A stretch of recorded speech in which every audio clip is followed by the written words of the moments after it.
बुरे का अंत बुरा। किसी जंगल में 4 चोर रहते थे। वे चारों मिलकर चोरी करते और जो भी सामान उनके हाथ लगता उसे आपस में बराबर बराबर बांट लेते थे। वैसे तो वे चारों एक दूसरे के प्रति प्रेम प्रकट करते थे, किंतु मन ही मन एक दूसरे से ईर्ष्या करते थे। वे चारों अपने मन में यही सोचते थे कि यदि किसी दिन मोटा माल मिल जाए तो वह अपने साथियों को मारकर सारा माल हड़प लेंगे। चारों चोर मौके की तलाश में थे, किंतु उन्हें ऐसा मौका अभी तक नहीं मिला था। चारों चोर बहुत ही दुष्ट और स्वार्थी प्रवृत्ति के थे।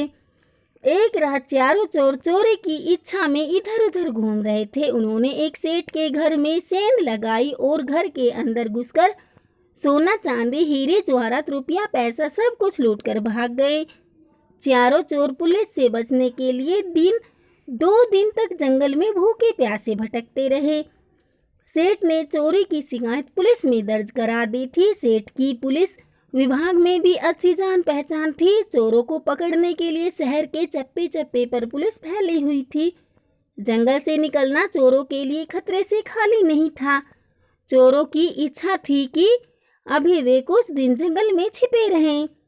धीरे धीरे चोरों के पास खाने पीने का सामान समाप्त हो गया। कुछ दिन तक तो उन्होंने भूख बर्दाश्त की, लेकिन जब भूख बर्दाश्त करना असंभव हो गया तो उन्होंने शहर से खाना मंगवाने का निश्चय कर लिया।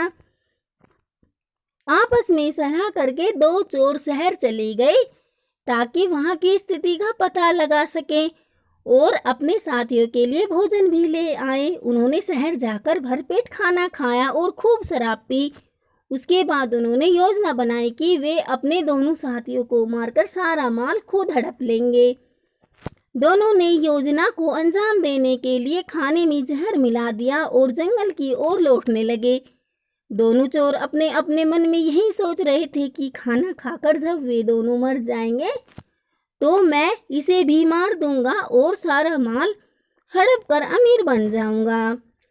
उधर जंगल में उन दोनों चोरों ने खाना लेने गए हुए साथियों को मारने की योजना बना ली। वे भी उन्हें मारकर सारा धन हड़प लेना चाहते थे।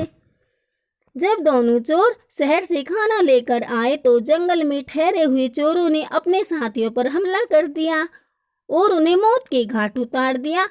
अपने साथियों की हत्या करके वे दोनों चोर आराम से खाना खाने बैठ गए। खाने में पहले से जहर मिला होने के कारण वे दोनों भी तड़प तड़प कर मर गए। इसलिए कहते हैं कि बुरे का अंत हमेशा बुरा ही होता है। शिक्षा, इस कहानी से हमें यह शिक्षा मिलती है कि मनुष्य को बुरे काम नहीं करने चाहिए, क्योंकि बुरे काम का अंत बुरा ही होता है।